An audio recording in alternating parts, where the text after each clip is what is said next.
Ito yung repolyo. Chinap ko na siya na maliliit. Talagyan lang natin ng 1 teaspoon na salt. 10 minutes nating ibababad dito. Add tayo ng giniling na baboy. Ayan, mga 1/4 lang yan.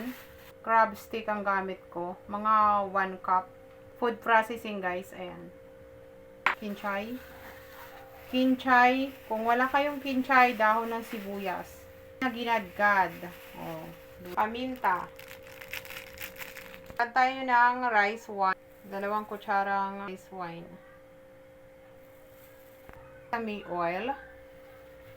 Isa't kalahating kutsara na liquid seasonings.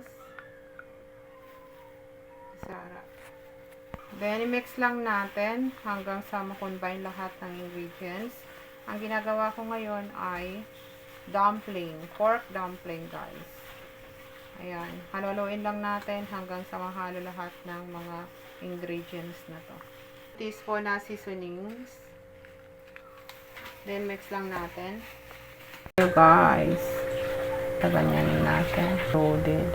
Sa ma-perfect natin. Hindi naman kailangan ma-perfect kasi pansarili lang naman natin tong pagkain. Ulit pa natin isa. So, ganito lang yun lang natin.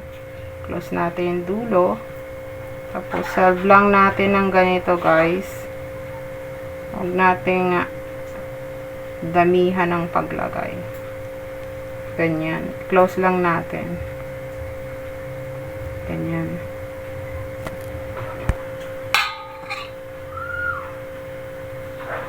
Dapat may may panukat tayo guys para matatansya natin yung ating inilalagay at makukuha natin yung tamang sukat at pantay-pantay. So itong ginagawa ko ngayon ay pagkain lang naman. So ayan, ganyan lang natin gagawin. Ulitin lang natin hanggang sa matapos. So ilalagay lang natin dito dahil i-steam natin siya ng 5 minutes. And guys, i-steam lang natin to. So, ito na guys, yung ating steam na dumplings. Pork dumplings guys, inano ko na. In-steam ko na. Ayan. Set aside na natin to.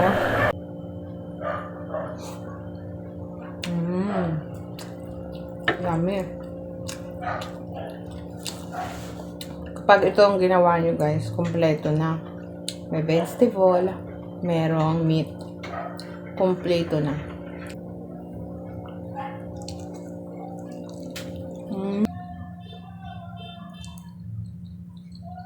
Ang sasawa.